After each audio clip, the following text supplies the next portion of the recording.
ಎಲ್ಲಾ ಹಾನಿಯಿಂದ ಕೂದಲನ್ನು ರಕ್ಷಿಸುತ್ತೆ. ಬರೀ Amrit noni reach root premium hair oil. After 28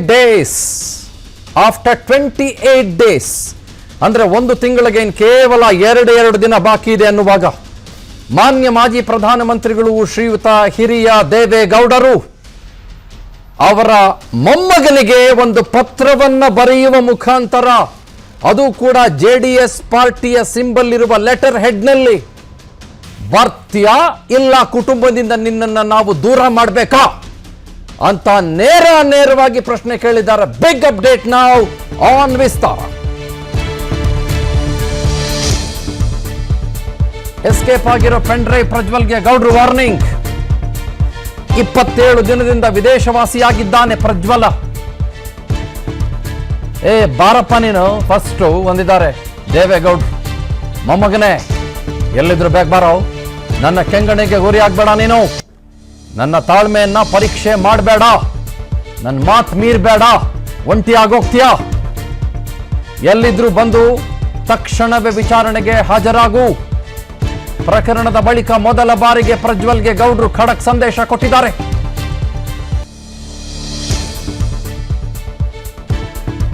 ಹೇ ಪ್ರಜ್ವಲ್, ನನ್ನ ಕೋಪಕ್ಕೆ ತುತ್ತಾಗಬೇಡ ನೀನು. ಪ್ರಜ್ವಲ್ ರೇವಣ್ಣಗೆ ತಾತ ದೇವೇಗೌಡರು ಖಡಕ್ ವಾರ್ನಿಂಗ್ ಕೊಟ್ಟಿದ್ದಾರೆ. ನನ್ನ ಈ ಒಂದು ಎಚ್ಚರಿಕೆಯನ್ನ ನೀನು ಪರಿಗಣಿಸಲೇಬೇಕು. ಇದನ್ನು ಮೀರಿದ್ರೆ ಕುಟುಂಬದ ಕೋಪ ಫೇಸ್ ಮಾಡ್ತೀಯ ನೀನು. ಎಲ್ಲವನ್ನು ಕಾನೂನು ರೀತಿಯಲ್ಲಿ ಎದುರಿಸು. ಇದು ದೇವೇಗೌಡರ ಮಾತು. ನನ್ನ ಕೋಪಕ್ಕೆ ನೀನು ತುತ್ತಾಗಬೇಡ, ಬಲಿಯಾಗೋಗ್ತೀಯ ನನ್ನ ಕೋಪಕ್ಕೆ ನೀನು. ಕುಟುಂಬದಿಂದ ನಿನ್ನನ್ನು ದೂರ ಮಾಡಿಬಿಡ್ತೀವಿ. ಇಡೀ ಕುಟುಂಬದ ಮಾನ ಮರ್ಯಾದೆ ಇವತ್ತು ಬೀದಿ ಪಾಲಾಗ್ತಾ ಇದೆ. ಜನ ಬೀದಿಲಿ ನಮ್ಮನ್ನು ಆಡ್ಕೊಂಡು ತಿರುಗ್ತಾ ಇದ್ದಾರೆ.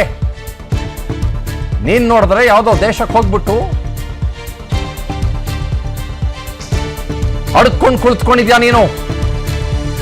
ಬೇಗ ಬಾ, ಎಲ್ಲಿದ್ರು ಕೂಡ ನನ್ನ ಕೋಪಕ್ಕೆ ತುತ್ತಾಗಬೇಡ. ಇದು ಸ್ಪಷ್ಟವಾಗಿ ದೇವೇಗೌಡರು ಪ್ರಜ್ವಲ್ ರೇವಣ್ಣ ಮೊಮ್ಮಗನಿಗೆ, ರೇವಣ್ಣ ಅವರ ಮಗನಿಗೆ ಬರೆದಿರುವ ಪತ್ರ. After 28 days.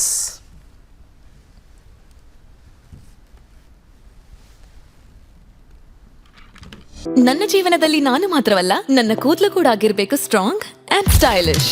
ಬರೀ Amrit noni reach root premium hair oil ನೊಂದಿಗೆ. Reach root premium hair oil. ಪ್ರಜ್ವಲ್ನನ್ನ ರಕ್ಷಿಸುವ ಯಾವುದೇ ಇರಾದೆ ನನಗಿಲ್ಲ, ಇನ್ನೂ ಮುಂದುವರೆದು ಬರೆದಿದ್ದಾರೆ ಪತ್ರದಲ್ಲಿ. ಪೆನ್ ಡ್ರೈವ್ ಕೇಸ್ ಬಗ್ಗೆ ದೇವೇಗೌಡರು ಖಡಕ್ ಮಾತನಾಡಿದ್ದಾರೆ.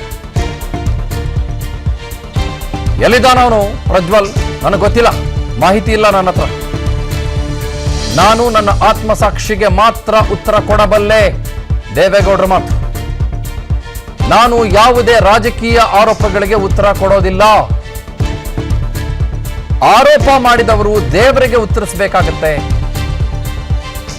ನನ್ನ ಸತ್ಯ ನೋವಿನ ಹೊರೆಯನ್ನ ಭಗವಂತನಿಗೆ ಬಿಟ್ಟಿದ್ದೇನೆ.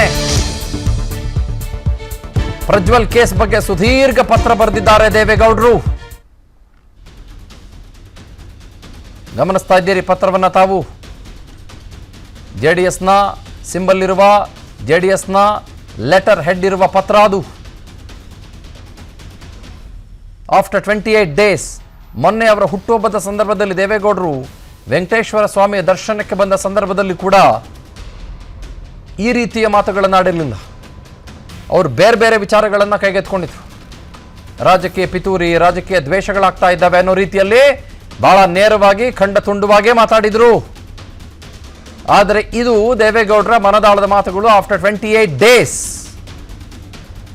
ಒಂಚೂರು ತಡವಾಗಿದ್ದಿರಬಹುದು ಅಂತ ನನಗನ್ಸೋದು ಸಹಜ.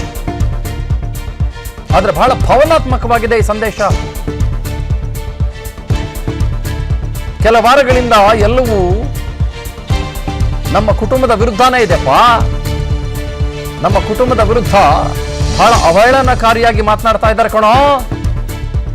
ಜನರ ಮಾತುಗಳನ್ನು ನಿಲ್ಲಿಸಲು ಹಾಗೂ ಟೀಕಿಸಲು ನಾನು ಹೋಗಲ್ಲ. ಈ ಪ್ರಕರಣದಲ್ಲಿ ಸತ್ಯಾಂಶ ಅದೇನು ಹೊರಗಡೆ ಬರಬೇಕು ಅಂತಂದ್ರೆ ನೀನು ಬರ್ಬೇಕಲ್ವೇನೋ. ಜನರ ವಿಶ್ವಾಸ ಮರಳಿ ಪಡೆದುಕೊಳ್ಳೋದು ನನ್ನ ಗುರಿ. ಇದು ದೇವೇಗೌಡರ ಮಾತು.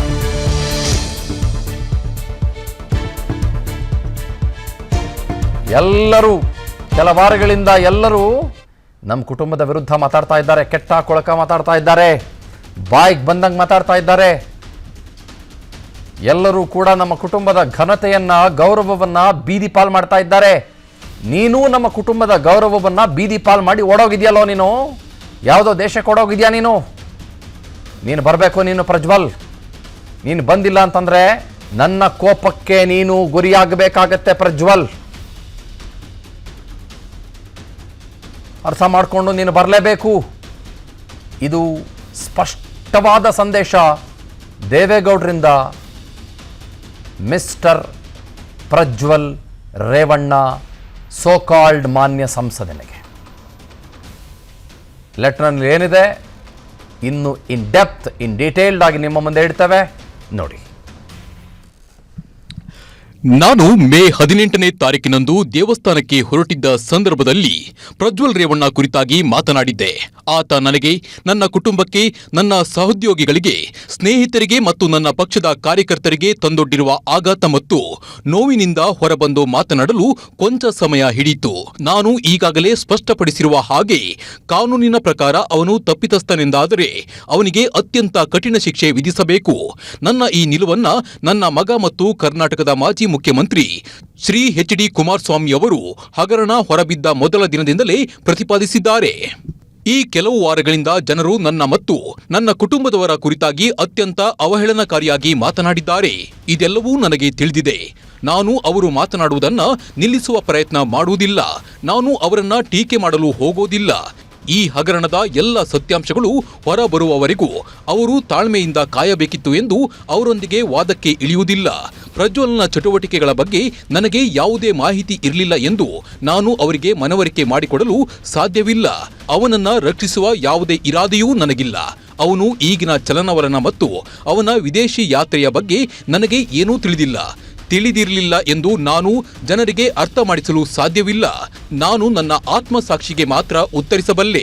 ನನಗೆ ದೇವರಲ್ಲಿ ನಂಬಿಕೆ ಇದೆ ಮತ್ತು ಆ ದೇವರಿಗೆ ಎಲ್ಲ ಸತ್ಯ ತಿಳಿದಿದೆ ಎಂದು ನಾನು ನಂಬಿದ್ದೇನೆ.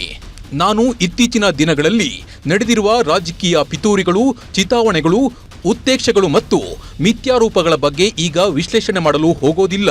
ಅವುಗಳನ್ನ ಮಾಡಿದವರು ದೇವರಿಗೆ ಉತ್ತರಿಸಬೇಕಾಗುತ್ತದೆ ಮತ್ತು ತಾವು ಎಸಗಿದ ಕೃತ್ಯಗಳಿಗೆ ಸೂಕ್ತ ಬೆಲೆ ತರಬೇಕಾಗುತ್ತದೆ ಎಂದು ನಂಬಿದ್ದೇನೆ. ನನ್ನ ಸತ್ಯ ಮತ್ತು ನೋವಿನ ಹೊರೆಯನ್ನ ಭಗವಂತನ ಪಾದ ತಳದಲ್ಲಿ ಇರಿಸಿದ್ದೇನೆ. ಈ ಸಂದರ್ಭದಲ್ಲಿ ನಾನು ಈಗ ಒಂದು ಕೆಲಸವನ್ನಷ್ಟೇ ಮಾಡಬಲ್ಲೆ. ಅದೇನೆಂದ್ರೆ ಪ್ರಜ್ವಲ್ ಎಲ್ಲಿದ್ರೂ ಬಂದು ಪೊಲೀಸರ ಮುಂದೆ ಶರಣಾಗಿ ವಿಚಾರಣೆಯನ್ನ ಎದುರಿಸಬೇಕು ಎಂದು ಯಾವುದೇ ಮುಲಾಜು ಮರ್ಜಿ ಇಲ್ಲದೆ ಹೇಳಬಲ್ಲೆ ಮತ್ತು ಹೇಳುತ್ತಿದ್ದೇನೆ. ಇದು ನಾನು ಅವನಿಗೆ ಕೊಡುತ್ತಿರುವ ಎಚ್ಚರಿಕೆ ಎಂದು ಕೂಡ ತಿಳಿಯಬೇಕು. ಅವನು ಈ ಎಚ್ಚರಿಕೆಗೆ ಮನ್ನಣೆ ಕೊಡದಿದ್ದಲ್ಲಿ ಅವನು ನನ್ನ ಕುಟುಂಬದವರೆಲ್ಲರ ಕೋಪವನ್ನ ಎದುರಿಸಬೇಕಾಗುತ್ತದೆ. ಅವನು ಎಸಗಿದ್ದಾನೆ ಎನ್ನಲಾದ ತಪ್ಪುಗಳನ್ನ ತೀರ್ಮಾನಿಸಲು ಕಾನೂನು ಇದೆ. ಆದರೆ ಈ ಎಚ್ಚರಿಕೆಗೆ ಅವನು ತಲೆಬಾಗದಿದ್ದಲ್ಲಿ ಅವನು ಮನೆಯವರ ಕಣ್ಣಲ್ಲಿ ಏಕಾಂಗಿ ಆಗುವುದರಲ್ಲಿ ಸಂದೇಹವಿಲ್ಲ. ನನ್ನ ಬಗ್ಗೆ ಅವನಿಗೆ ಏನಾದರೂ ಗೌರವ ಇದ್ದಲ್ಲಿ ಅವನು ಕೂಡಲೇ ಹಿಂದಿರುಗಿ ಬರಬೇಕು. ನಾನಾಗಲಿ ನನ್ನ ಕುಟುಂಬದವರಾಗಲಿ ಈ ವಿಚಾರಣೆಯಲ್ಲಿ ಹಸ್ತಕ್ಷೇಪ ಮಾಡುವುದಿಲ್ಲ ಎಂದು ಭರವಸೆ ಕೊಡುತ್ತೇನೆ. ಇದರಲ್ಲಿ ಯಾವುದೇ ಭಾವನೆಗೆ ಸಿಲುಕದೆ ಅವನು ಎಸಗಿದ್ದಾನೆ ಎನ್ನಲಾದ ಕೃತ್ಯಗಳು ಮತ್ತು ತಪ್ಪುಗಳಿಂದ ನೊಂದಿರುವ, ಅನ್ಯಾಯಕ್ಕೆ ಒಳಗಾಗಿರುವ ಎಲ್ಲರಿಗೂ ನ್ಯಾಯ ಸಿಗುವುದಷ್ಟೇ ನನಗೆ ಮುಖ್ಯ. ಜನರ ವಿಶ್ವಾಸವನ್ನ ಮರಳಿ ಪಡೆಯುವುದಷ್ಟೇ ನನ್ನ ಗುರಿ. ಜನರು 6 ದಶಕಗಳ ಕಾಲದ ನನ್ನ ರಾಜಕೀಯ ಜೀವನದುದ್ದಕ್ಕೂ ನನ್ನ ಜೊತೆಗೆ ನಿಂತಿದ್ದಾರೆ. ಅವರಿಗೆ ನಾನು ಸದಾ ಋಣಿ ಮತ್ತು ನಾನು ಬದುಕಿರುವವರೆಗೂ ಅವರ ಹಿತದ ವಿರುದ್ಧ ನಡೆದುಕೊಳ್ಳೋದಿಲ್ಲ. ಎಚ್.ಡಿ. ದೇವೇಗೌಡ. ಮಾರುತಿ ಪಾವಗಡ, ನಮ್ಮ ಪೊಲಿಟಿಕಲ್ ಬ್ಯೂರೋ ಚೀಫ್, ಇವೆಲ್ಲದರ ಬಗ್ಗೆ ಒಂದಿಷ್ಟು ವಿಷಯಗಳನ್ನು ನಮ್ಮ ಜೊತೆಗೆ ಹಂಚಿಕೊಳ್ಳೋದಕ್ಕೆ ಲೈವ್ನಲ್ಲಿ ಜಾಯ್ನ್ ಆಗಿದ್ದಾರೆ. ಮಾರುತಿ, 28 ಡೇಸ್, 28 ದಿನ ಹುಡುಕಾಟ ಆಯಿತು, ಬ್ಲೂ ಕಾರ್ನರ್ ಆಯಿತು, ರೆಡ್ ಕಾರ್ನರ್ ಬಗ್ಗೆ ಚಿಂತನೆ ಆಯಿತು, ಅರೆಸ್ಟ್ ವಾರೆಂಟ್ ಆಯಿತು, ನ್ಯಾಯಾಲಯ ಆಯಿತು, ತಂದೆ ಜೈಲ್ಗೆ ಹೋಗಿ ವಾಪಸ್ ಬಂದಿದ್ದಾಯಿತು, ಜಾಮೀನು ಕೂಡ ಪಡೆದುಕೊಂಡಿದ್ದಾಯಿತು, ದೇವೇಗೌಡರ ಹುಟ್ಟುಹಬ್ಬದ ಸಂದರ್ಭದಲ್ಲಿಯೂ ಕೂಡ ಇದು ರಾಜಕೀಯ ಪಿತೂರಿ ಅಂತಾಯಿತು. ನನಗೊಂದು ಮಾತು ಹೇಳಿ, 28 ದಿನಗಳ ನಂತರದಲ್ಲಿ ದೇವೇಗೌಡರು ಪತ್ರ ಬರೆದಿದ್ದಾರೆ ಅಂತಂದರೆ, ಆಫ್ಟರ್ 28 ಡೇಸ್, ಇಲ್ಲಿ ಟೈಮ್ ಫ್ರೇಮ್ ಭಾಳ ಇಂಪಾರ್ಟೆಂಟ್. ಭಾಳ ನೋವಿನ ಪತ್ರವ ಅಥವಾ ಗೋ ಹೆಡ್ ಮಾತನಾಡಿ. ಚಂದನ್ ಶರ್ಮಾ ಒಂದಂತೂ ಸ್ಪಷ್ಟ, ಈ 2 ಪುಟಗಳ ಪತ್ರದಲ್ಲಿ ಮಾಜಿ ಪ್ರಧಾನಿ ದೇವೇಗೌಡರು ತಮ್ಮ ಮನದಲ್ಲಿ ಇರುವಂತಹ ವಿಚಾರಗಳನ್ನು ಪ್ರಸ್ತಾಪ ಮಾಡುವಂಥ ಒಂದು ಕೆಲಸ ಮಾಡಿದ್ದಾರೆ. ಪ್ರಜ್ವಲ್ ರೇವಣ್ಣ ಅವರ ವಿರುದ್ಧ ಇರುವಂತಹ ಸಂಪೂರ್ಣವಾದಂಥ ಒಂದು ಅಸಮಾಧಾನವನ್ನು ಕೂಡ ಪ್ರಸ್ತಾಪ ಮಾಡುವಂಥ ಒಂದು ಕೆಲಸವನ್ನು ಮಾಡಿದರೆ, ಅದೇ ರೀತಿ ಅವರೇ ಇದ್ದಾರೆ ಅನ್ನುವಂತಹ ಒಂದು ಪೆನ್ ಡ್ರೈವ್ ಆ ವಿಡಿಯೋ ಭಾಳಷ್ಟು ಘಾಸಿ ಆಗಿರುವಂಥದ್ದನ್ನು ಕೂಡ ಅವರು ಪದೇ ಪದೇ ಹೇಳುವಂತಹ ಒಂದು ಕೆಲಸ ಆಗಿರುವಂಥದ್ದು. ಆದರೆ ಮಾಜಿ ಪ್ರಧಾನಿ ದೇವೇಗೌಡರು ಇಂಥ ಒಂದು ಸಾರಾಂಶ ಇರುವಂತಹ ಇಂಥ ಒಂದು ಸಂದೇಶ ಇರುವಂಥ ಒಂದು ಪತ್ರ ಬರೆಯೋದಕ್ಕೆ 28 ದಿನಗಳು ಬೇಕಾಯ್ತಾ ಅನ್ನುವಂಥ ಒಂದು ಪ್ರಶ್ನೆ ಸಹಜವಾಗಿ ಉದ್ಭವ ಆಗುವಂಥದ್ದು ನಿಜ. ಯಾಕಂತ ಹೇಳಿದ್ರೆ ಈಗಾಗಲೇ ಬ್ಲೂ ಕಲರ್ ನೋಟಿಸ್ ಜಾರಿ ಮಾಡಿ ಸರಿಸುಮಾರು 10 ದಿನಗಳು ಕಳೆದೇ ಹೋಯಿತು. ಪ್ರಜ್ವಲ್ ರೇವಣ್ಣ ಅವರು ದೇಶ ಬಿಟ್ಟು 28 ದಿನಗಳು ಕಳೆದೋಗ್ತಾ ಇದೆ. ಏಪ್ರಿಲ್ 26ನೇ ತಾರೀಕು ಹೋದಂಥವರನ್ನು ಶೋಧ ಮಾಡುವಂಥ ಒಂದು ಕೆಲಸ SIT ಅಧಿಕಾರಿಗಳು ಒಂದು ಕಡೆ ಮಾಡ್ತಾ ಇರುವಂಥದ್ದು. ಮತ್ತೊಂದು ಕಡೆ ಈಗಾಗಲೇ ಕೋರ್ಟೆ ಅವರು ಒಂದು ರಾಜತಾಂತ್ರಿಕ ಪಾಸ್ಪೋರ್ಟನ್ನು ಜಪ್ತಿ ಮಾಡಬೇಕು ಅನ್ನುವಂಥ ಒಂದು ಆದೇಶವನ್ನು ಕೊಟ್ಟಿರುವಂಥದ್ದು. ಈಗ ನನಗೆ ಕಾಡ್ತಿರುವಂಥ ಒಂದು ಪ್ರಶ್ನೆ ಏನಂತ ಹೇಳಿದ್ರೆ, ಮಾಜಿ ಪ್ರಧಾನಿ ದೇವೇಗೌಡರು ಹಿಂದೆ ಈ ವಿಚಾರದಲ್ಲಿ ಭಾಳಷ್ಟು ಮೌನವಾಗಿದ್ದರು.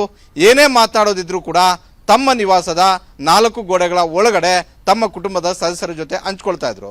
ಆದರೆ ಯಾವಾಗ ನಿನ್ನೆ SIT ಅಧಿಕಾರಿಗಳು ಕೋರ್ಟ್ ಆದೇಶವನ್ನು ಪ್ರಸ್ತಾಪ ಮಾಡಿ ಒಂದು ಕಡೆ ಸರ್ಕಾರದಿಂದಲೂ ಪತ್ರ, ಮತ್ತೊಂದು ಕಡೆ SITಯಿಂದಲೂ ಕೂಡ ಕೇಂದ್ರ ಸರ್ಕಾರಕ್ಕೆ ಪತ್ರ ಬರೆದಿರೋದ್ರಿಂದ ಸಹಜವಾಗಿ ಈಗ ಕೇಂದ್ರ ಸರ್ಕಾರ ಒಂದು ನಿರ್ಧಾರಕ್ಕೆ ಬರಲೇಬೇಕಾಗುತ್ತೆ, ಆರೋಪಿಯನ್ನು ಹುಡುಕಿ ತರಲೇಬೇಕಾಗುತ್ತೆ, ಅವರು ಒಂದು ಪಾಸ್ಪೋರ್ಟನ್ನು ರದ್ದು ಮಾಡೋದಕ್ಕೆ ಮುಂದಾಗಲೇಬೇಕಾಗುತ್ತೆ. ಈ ಎಲ್ಲ ಬೆಳವಣಿಗೆಗಳು ಆಗೋದಕ್ಕೂ ಮೊದಲೇ ಪ್ರಜ್ವಲ್ ರೇವಣ್ಣ ಬಂದಿದ್ದೆ ಆದರೆ ಮಾಜಿ ಪ್ರಧಾನಿ ದೇವೇಗೌಡರ ಕುಟುಂಬಕ್ಕೆ ಆಗುವಂತಹ ಇನ್ನಷ್ಟು ಅವಮಾನ ಕಡಿಮೆ ಆಗ್ಬೋದು ಅನ್ನುವಂಥ ಒಂದು ಲೆಕ್ಕಾಚಾರವನ್ನು ಇಟ್ಕೊಂಡಿರ್ಬೋದು. ಆದರೆ ಒಂದಂತೂ ಸ್ಪಷ್ಟ, ಪ್ರಜ್ವಲ್ ರೇವಣ್ಣ ಮಾಡಿದ್ದಾರೆ ಅನ್ನುವಂಥ ಒಂದು ಕೃತ್ಯ ಅವರೇ ಮಾಡಿದರೆ ಅದು ಅಕ್ಷಮ್ಯ, ಅದರಲ್ಲಿ ಯಾವುದೇ ಅನುಮಾನವೂ ಕೂಡ ಇಲ್ಲ. ಅದನ್ನು ಮಾಜಿ ಪ್ರಧಾನಿ ದೇವೇಗೌಡರು ಹೇಳಿದ್ದಾರೆ, ಅದೇ ರೀತಿ ಮಾಜಿ ಮುಖ್ಯಮಂತ್ರಿ ಕುಮಾರಸ್ವಾಮಿ ಅವರು ಕೂಡ ಹೇಳಿದ್ದಾರೆ. ಒಂದು ವೇಳೆ ಅದು ಕಾನೂನಿನ ಅಡಿಯಲ್ಲಿ ತಪ್ಪು ಅನ್ನೋದಾದರೆ, ಅದರಲ್ಲಿರೋದು ಪ್ರಜ್ವಲ್ಯ ಅನ್ನೋದಾದರೆ ಅವ್ರಿಗೆ ಅತ್ಯಂತ ಕಠಿಣವಾದಂಥ ಒಂದು ಶಿಕ್ಷೆ ಆಗಬೇಕು ಅಂತ. ಆದರೆ ಮೊನ್ನೆಯಿಂದ ಕಳೆದ 4 ದಿನಗಳಿಂದ ಮಾಜಿ ಮುಖ್ಯಮಂತ್ರಿ ಕುಮಾರಸ್ವಾಮಿ ಅವರು ಪದೇ ಪದೇ ಮನವಿ ಮಾಡ್ತಾ ಇದ್ದಾರೆ ಮಾಧ್ಯಮಗಳ ಮೂಲಕ, ಪ್ರಜ್ವಲ್ ನೀನು ಎಲ್ಲಿದ್ದರೂ ಬರಬೇಕು, SIT ಇಲ್ಲವೇ ನ್ಯಾಯಾಲಯದ ಮುಂದೆ ಶರಣಾಗಬೇಕು ಅಂತ. ಇದನ್ನು ಹೊರತುಪಡಿಸಿ ಇವತ್ತು ಮಾಜಿ ಪ್ರಧಾನಿ ದೇವೇಗೌಡರು 2ನೇ ಬಾರಿಗೆ, ಮೊದಲನೇದಾಗಿ ಅವರು ಹುಟ್ಟುಹಬ್ಬದ ದಿನ ಈ ಪ್ರಕರಣದ ಬಗ್ಗೆ ಮಾತಾಡಿದರು.